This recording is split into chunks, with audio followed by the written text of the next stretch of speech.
mejor representa los intereses de los dueños de la fábrica es el doctor Walter Santamaría Villa. Quien mejor representa los intereses de los grandes comerciantes es el doctor Walter Santamaría Villa. Quien mejor representa los intereses de los banqueros es el doctor Walter Santamaría Villa. Quien mejor representa los intereses de los terratenientes es el doctor Walter Santamaría Villa. Quien mejor representa los intereses del clero es el doctor Walter Santamaría Villa. Quien mejor representa los intereses de los militares es el doctor Walter Santamaría Villa.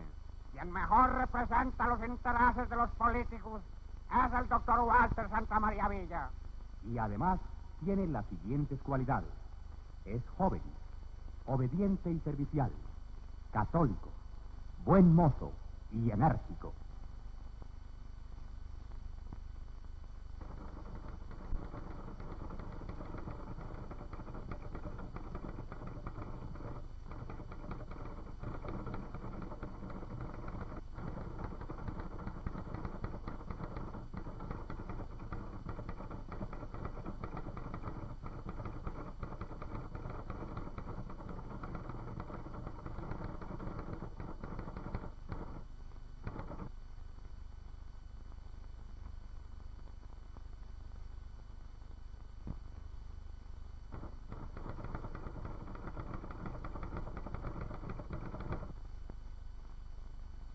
Las gentes decentes, las fuerzas vivas de la nación, unidas para salvar al país del caos y la anarquía, le presentan a Colombia su candidato.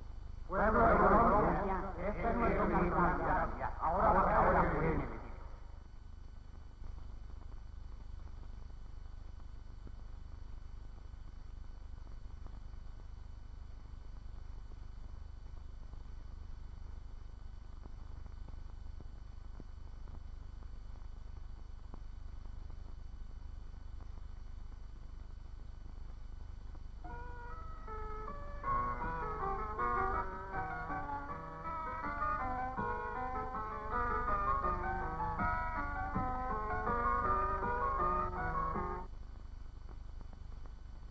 Después de 46 años de gobiernos conservadores, el liberal Enrique Olaya Herrera, embajador de Colombia en Washington, es traído al país y lanzado como candidato.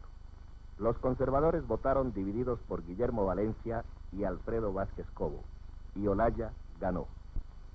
El presidente Roosevelt viene a Cartagena a visitarlo, y Olaya, durante su gobierno, concede los petróleos del norte de Santander a la empresa norteamericana Colombian Petroleum Company.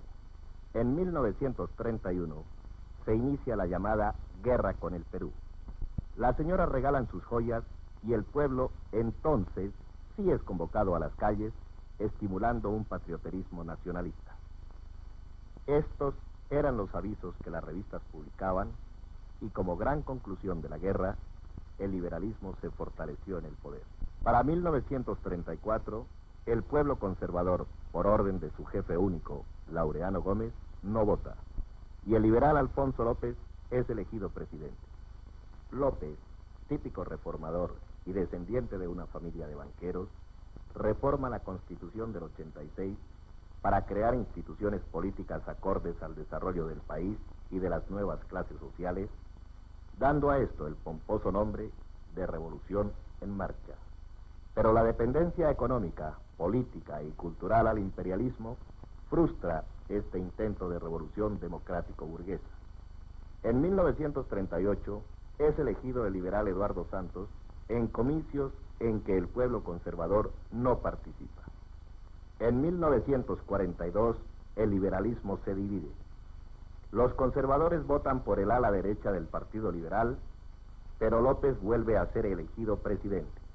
Y a propósito de la Segunda Guerra Mundial, el gobierno acaba de entregar su economía a la órbita imperialista norteamericana.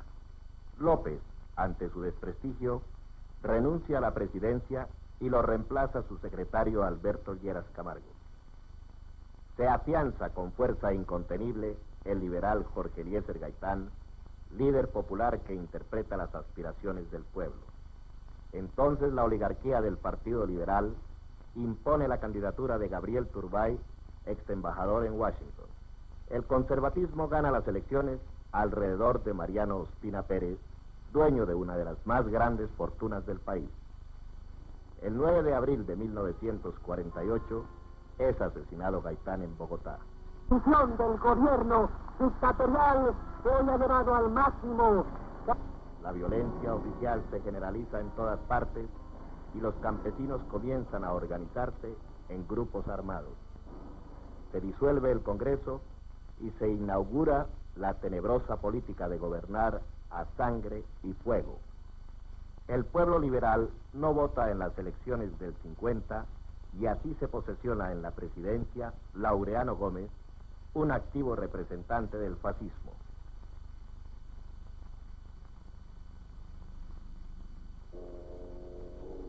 La violencia del gobierno contra los campesinos es cada vez más cruda, pero los líderes de los dos partidos siguen guardando estrecha amistad.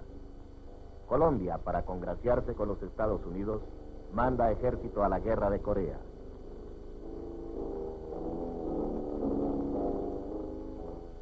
Las diversiones las ponían los yanquis.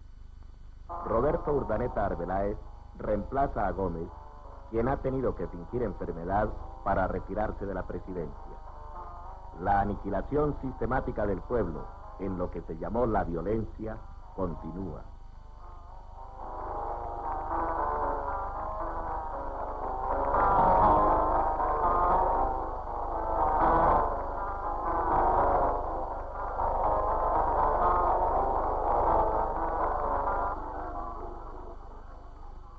Durante su gobierno, el país es consagrado al corazón de Jesús.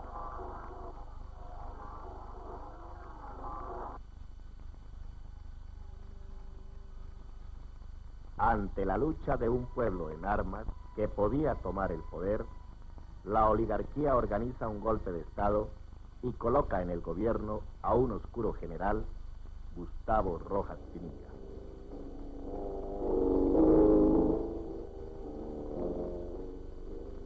Todos los actuales jefes, enemigos suyos hoy, en ese momento lo rodean.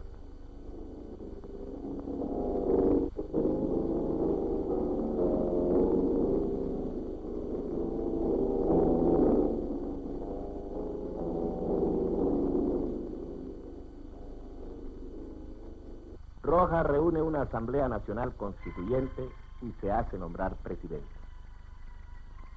El 8 y 9 de junio de 1954 son asesinados en Bogotá 12 estudiantes y la violencia de Rojas contra el pueblo es idéntica a la de los anteriores gobiernos.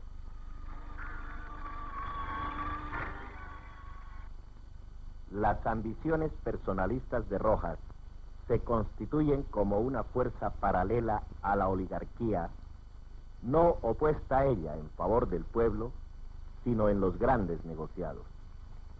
Y entonces, la oligarquía, por medio de 5 militares de turno, vuelve a tomar personalmente el poder. La oligarquía colombiana, representada en los directivos de los dos partidos políticos, Laureano Gómez y Alberto Lleras Camargo, deciden gobernar conjuntamente, crean el Frente Nacional, anulan la libertad de elección y se reparten el país durante 16 años. Las mujeres votaron por primera vez y pasaron de oír radionovelas o de rezar el rosario a creer que con su voto decidían los destinos del país. Es la votación más grande de la historia colombiana, con solo un 30% de abstención, y las oligarquías de los dos partidos coaligadas se instalan constitucionalmente en el poder. Este triunfo monstruoso era como para festejarlo. Alberto Lleras Camargo es el primer presidente del Frente Nacional y además el principal ideólogo del neocolonialismo norteamericano en América Latina. Viaja a menudo a los Estados Unidos, regresa, hace un poco de demagogia y vuelve a viajar a los Estados Unidos. Kennedy recorre Latinoamérica publicitando su alianza para el progreso, el freno que Estados Unidos quería poner a la revolución latinoamericana. Surge el MRL, encabezado por Alfonso López Michelsen, que recoge en buena medida la inconformidad popular y la influencia de la revolución cubana. Lleras Camargo es el más servil defensor de la penetración imperialista, económica y cultural en Colombia. El presidente de turno es un conservador y le toca a Guillermo León Valencia. Es un período mediocre y opaco y Valencia se hace llamar el presidente de los pobres, como se puede notar en estas imágenes. Y Alfonso López Michelsen sigue haciendo su papel de inconforme para frenar el ascenso político de las masas y servir de anestesia. El gobierno de Valencia se llamó de la Gran Coalición. Carlos Lleras Restrepo sube a la presidencia con un 60% de abstención y su período presidencial responde a la concepción reformista de la sociedad por la cual la burguesía cree que el progreso se manifiesta en la construcción de grandes avenidas y edificios para beneficio de esa misma burguesía.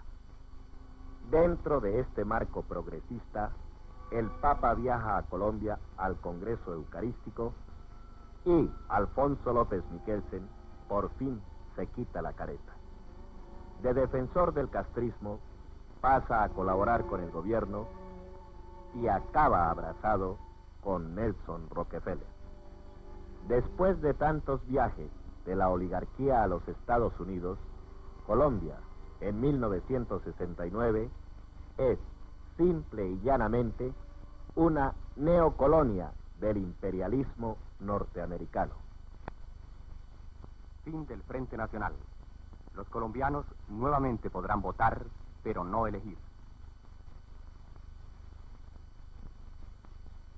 Los 4 candidatos son todos conservadores: Evaristo Zurdís, Belisario Betancur, Misael Pastrana Borrero y Gustavo Rojas Pinilla, la pretendida oposición.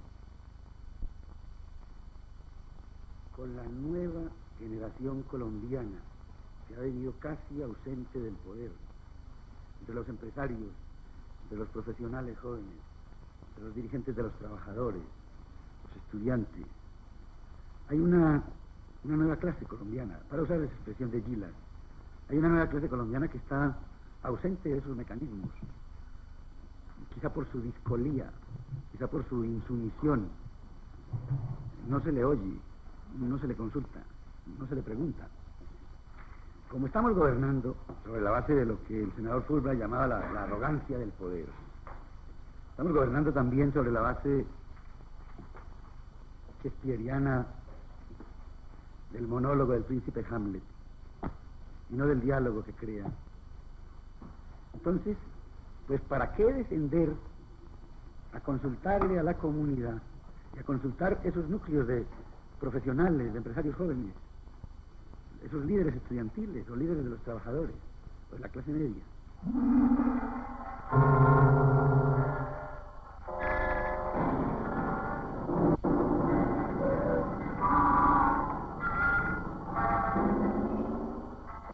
Origen campesino, graduado de abogado y economista, diputado representante y miembro de la ANAC de Rojas, ministro del Trabajo de Lleras Camargo cuando ocurrió la matanza de los obreros en Santa Bárbara, Antioquia, agente del capital japonés y español en Colombia.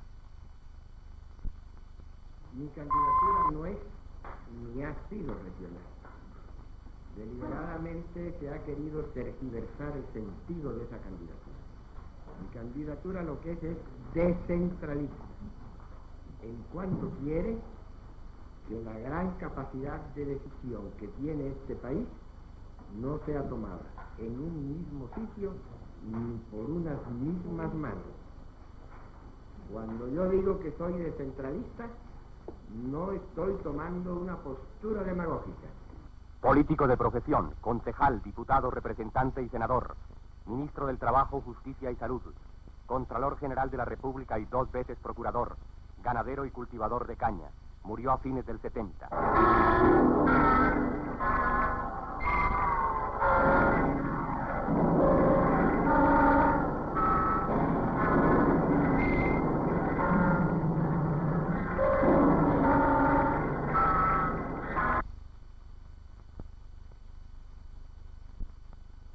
Yo tengo la impresión, no he hablado con el señor presidente Nixon ni con representantes del gobierno de los Estados Unidos, pero tengo la impresión de que el presidente Nixon nos quiere ayudar a resolver los problemas del subdesarrollo.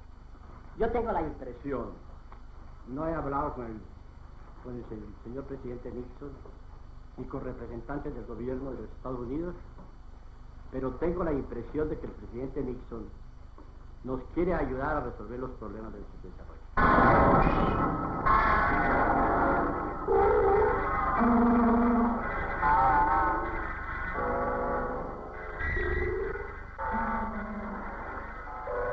Militar, ingeniero graduado en los Estados Unidos, director de la fábrica de municiones del Ejército, ministro de Comunicaciones durante el gobierno de Ospina Pérez. Asumió el poder en 1953 en nombre de la oligarquía. Dictador. Creó las guerrillas de la paz, cuerpo represivo contra los campesinos en la zona del Sumapaz. Pero en verdad, yo soy el candidato del Frente Nacional. Mi candidatura responde al querer de las dos colectividades políticas, a los pactos y a los acuerdos y a las tradiciones de esas dos colectividades, como ha sucedido en el pasado.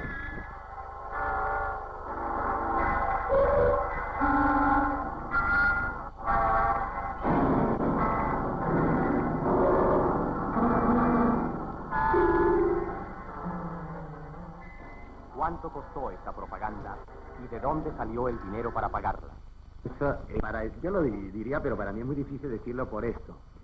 Porque yo he hecho mi campaña organizando una entidad, un sistema, llamemos que es el comité bipartidista, que esté encargado de todo lo que pudiéramos la parte mecánica de mi campaña. Yo no le he pedido, ni he recibido, ni he hablado, ni he solicitado un centavo a nadie. Sé que están contribuyendo porque resulta que yo no puedo hacer mi campaña política por razones obvias, conocidas por el país. No tengo los recursos para darme ese lujo.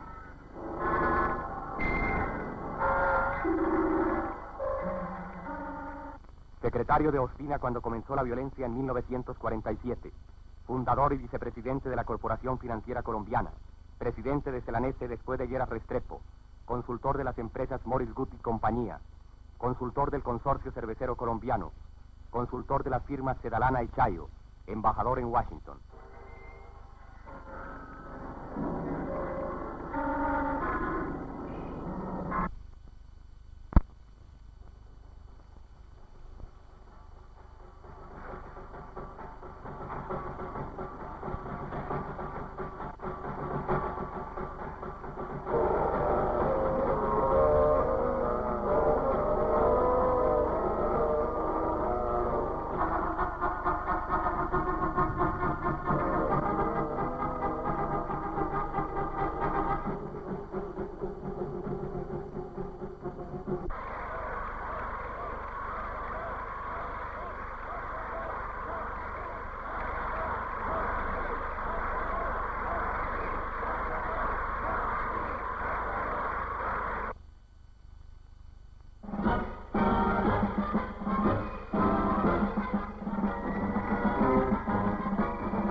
Es la juventud que le hizo el ruido a Pastrana. Esta es la juventud que deberá gobernar a Colombia en 10 años, a menos que algo ocurra, una revolución o algo por el estilo. Juventud moderna, fuma marihuana, se visten como extranjeros y oyen música yankee.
Como un pecado, la gente corre a limpiarse la tinta del dedo de la democracia.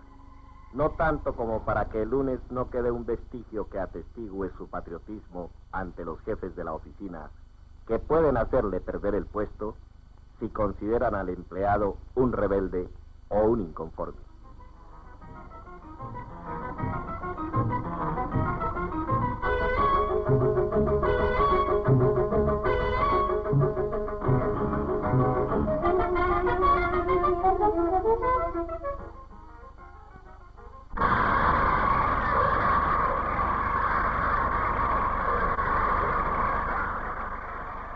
Piedecuesta por Misael Pastrana Borrero, 1120, por Gustavo Rojas Pinilla, 2874, por Belisario Betancourt, 60, por Evaristo Turdín, 22.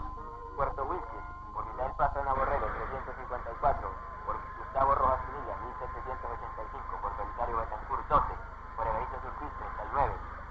San Gil, por Misael Pastrana Borrero, 2347, por Gustavo Rojas Pinilla, 3413, por Belisario Betancourt, 4438, por Evaristo Turdín, 26. San Vicente de Chuc. Pero el sistema no estaba dispuesto a perder tan fácilmente. A las 11 de la noche, el ministro de Gobierno dijo por la televisión que los únicos datos verdaderos eran los que daba el gobierno y que no se permitirían otras informaciones aparte de las oficiales.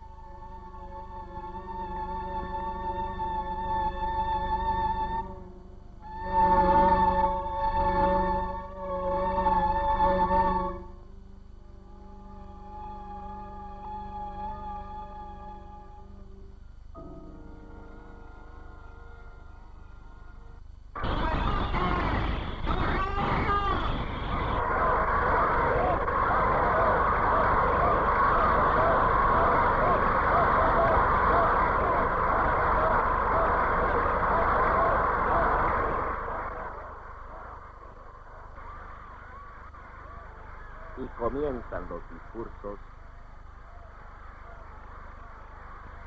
y siguen los discursos.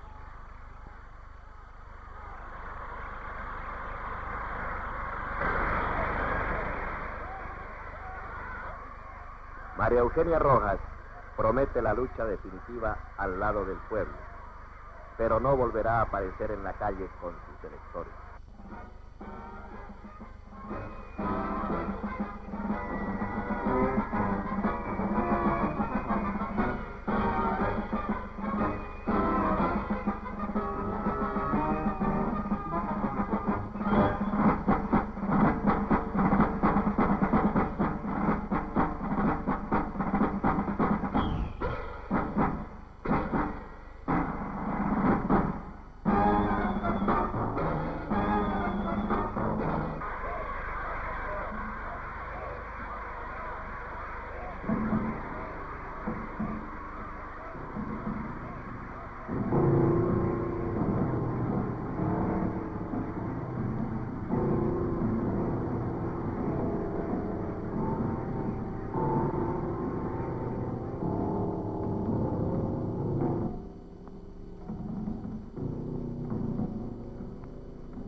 liberal dijo que el gobierno había hecho un escandaloso fraude y la ANAPO lanzó un comunicado que fue considerado subversivo por el presidente.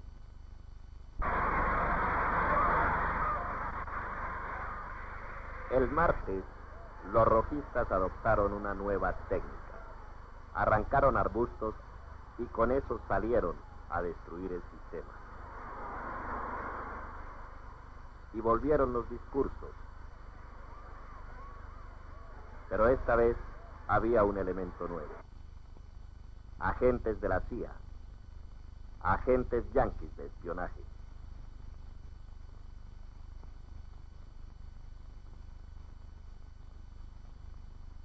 Recuerde estas caras. Recuerde estas caras.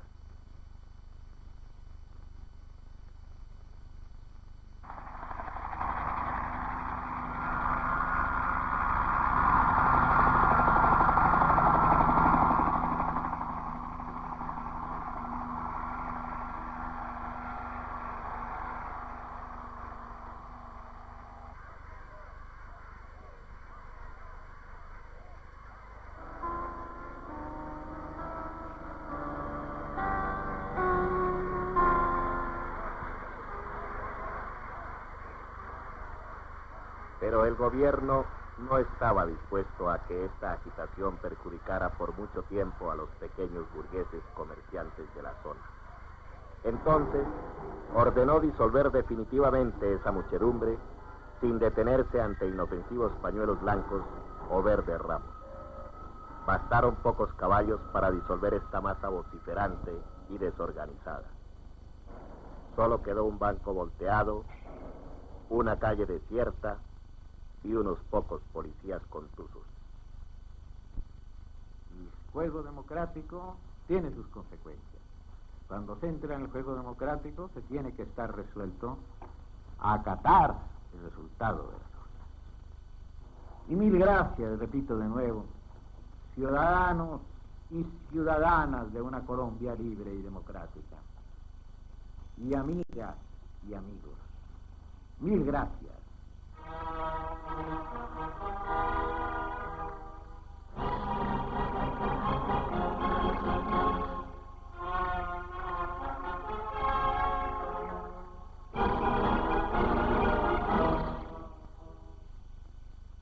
El candidato Gustavo Rojas Pinilla había prometido en su campaña electoral uno de los mayores conjuntos de proyectos irrealizables, ingenuidades o mentiras.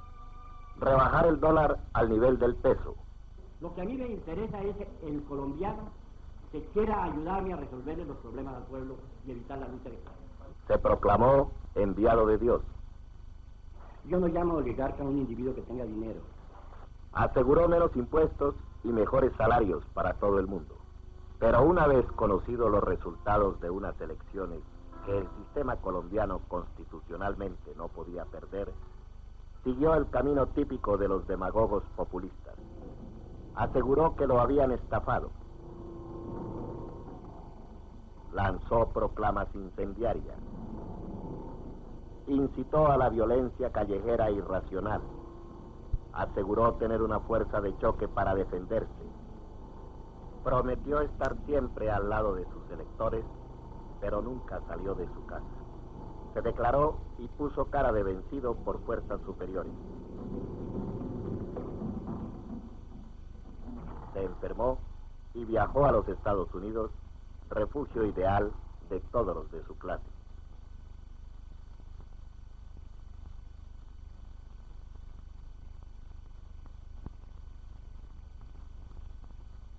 Y una vez más, el pueblo puso las ilusiones y las desilusiones.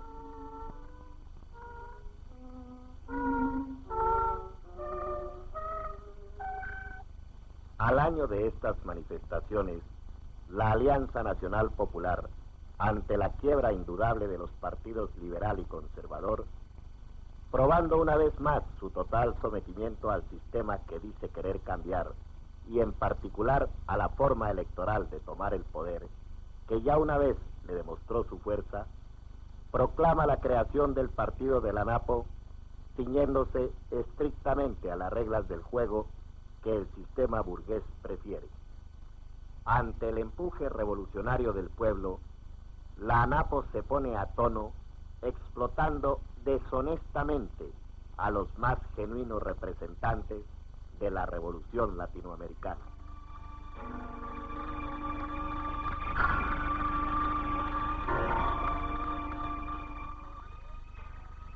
Pero no podrá olvidarse fácilmente que detrás existe una historia de dictadura rojista, vinculación estrecha al imperialismo, violencia oficial,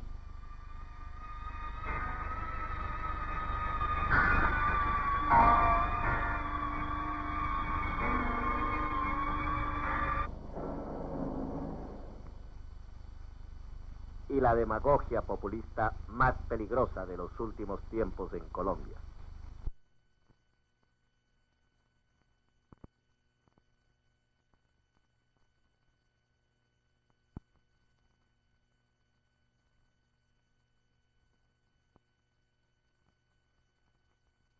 Rojas es una mezcla de beatería y personalidad carismática, y de su figura presentable a la verdadera existe un gran trecho. A pesar de las bayonetas que han hecho votar hasta los muertos, el pueblo colombiano no ha sido muy amigo de las urnas. De Olaya y la primera administración de López no existen datos. Eduardo Santos subió al poder con solo un 30%. En 1942, López con un 55%. En 1946, Ospina con un 55%. En 1950, Laureano Gómez con un 39%.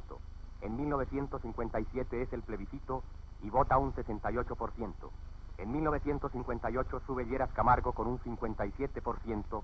En 1962, Guillermo León Valencia con un 48%.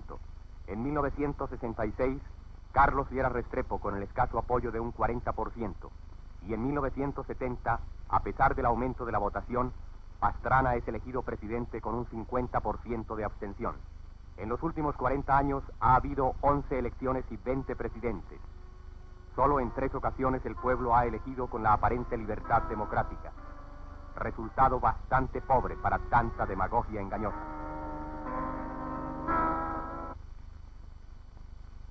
Durante el feudalismo nadie discutía la autoridad del rey, porque su autoridad provenía de Dios. Luego viene la Revolución Francesa y la clase burguesa desplaza del poder a la monarquía, pero las condiciones de explotación continuaron intactas. Ya no era el despotismo soberbio de los reyes, sino la explotación más camuflada de los burgueses a los trabajadores, obreros, campesinos, verdaderos productores de la riqueza.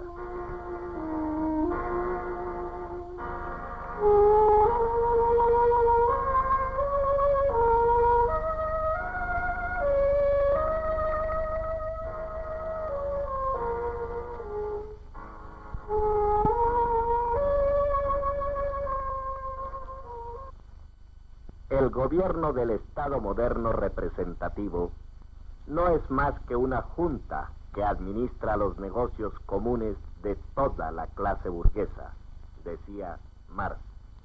El presidente, el títere visible del poder económico burgués.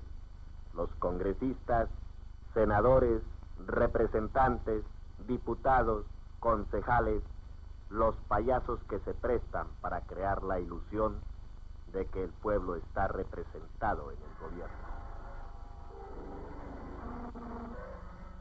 Para la burguesía legitimarse en el poder, inventó el sufragio universal, las elecciones, para aparentarle al pueblo que con su voto participaba de los destinos de la sociedad.